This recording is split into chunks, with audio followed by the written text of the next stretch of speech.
When we started working on season 1, we talked a lot about what made each of these people who they were. We felt like we needed to find who they were at the core and then build out on that. Each character is different. That seemed really important to try to make them all different from one another. So each one is an individual, but kind of how they all fit together is really good. I think the voice actors define the characters, and their individual personalities help shape the characters and really helped us separate one from the other. We knew we wanted distinctive, realistic sounding voices because these characters truly are heroes.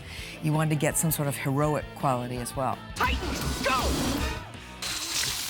When we were talking about Robin, we were walking around this mall where we'd had lunch, and we saw these kids doing skateboard tricks. I realized all of a sudden, well, that's who Robin is, because there's a fearlessness about that. And when you blow that up to superheroic proportions, it's a kid who will jump off the roof of a building and figure out how to survive on the way down. One of the things that I think is so cool about Robin is he's the one Titan that doesn't have any superpowers. He's gotten to where he is just through like perseverance and training, and he's this martial arts master. So for the voice of Robin, we auditioned a gentleman named Scott Menville. It's got kind of a raspy quality to his voice. It's an identifiable voice. Titans, have you heard anything from Hotspot? I've lost his signal. It's pretty close to my voice. It's just I pitch it up to make him sound a little younger and kind of try to make him sound steely and a little cold. Early on, they threw out the reference of Clint Eastwood. Like in the first couple episodes, Andrea, the director, would say, "Give me a little Clint Eastwood." Scott Menville definitely brought an intensity to it.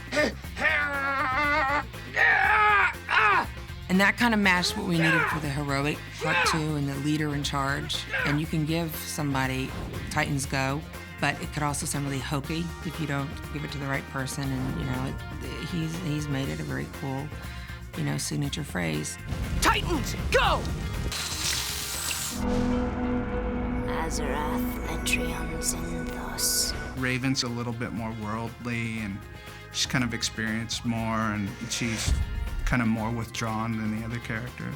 She was just instantly the goth, and we kind of knew how to approach that character. We needed a different kind of voice than the other gung-ho hero voices that we were looking for the rest of the cast. Initially, I just thought maybe she'd be cool and down here and dark and not your standard over-the-top animated performance. And so I went in and I did Raven, really just as my own voice, as really low-key. She did 3 or 4 different takes, 3 or 4 different versions of what Raven might sound like, and they were all quite good. And as she walked out of the studio during the callback audition, she said, "I have one more thought." I just had this idea that since she is part, you know, devil, that maybe there'd be some kind of odd texture to her voice.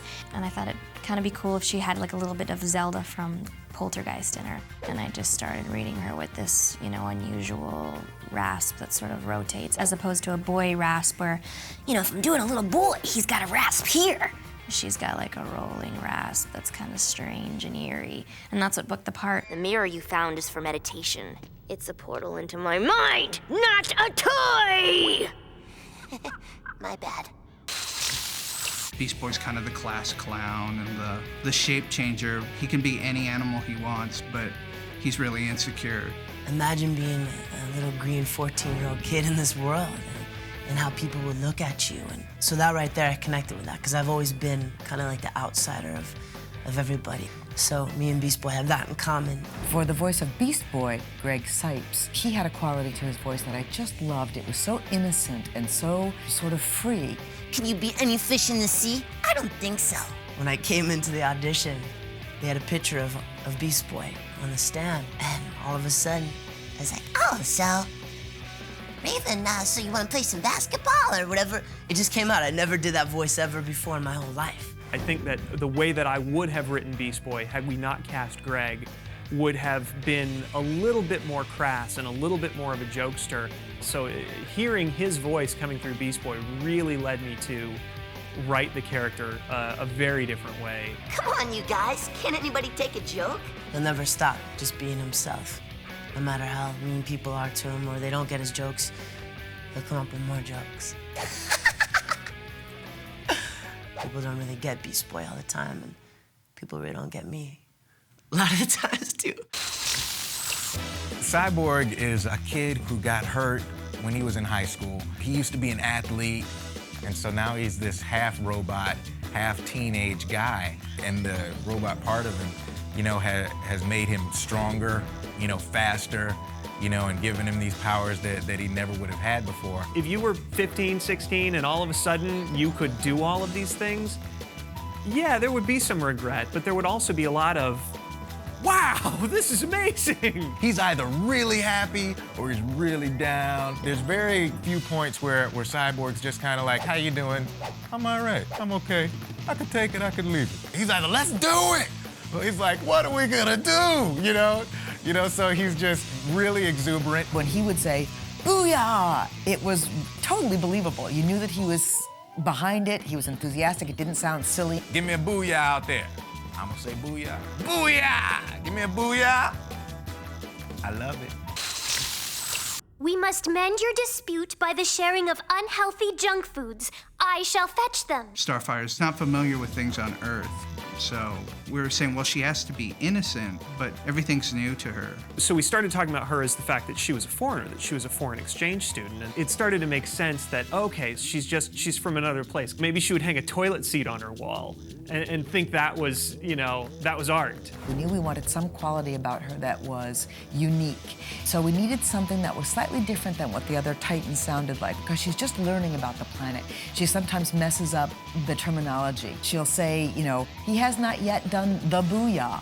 So she'd have these phrases because she didn't really understand the language yet. Hynden Walch came in and brought the character to life. She would put a certain inflection on things, or she would throw a word in or take a word out, and we started writing more and more to that. I suggest a large pizza with pickles, bananas, and mint frosting.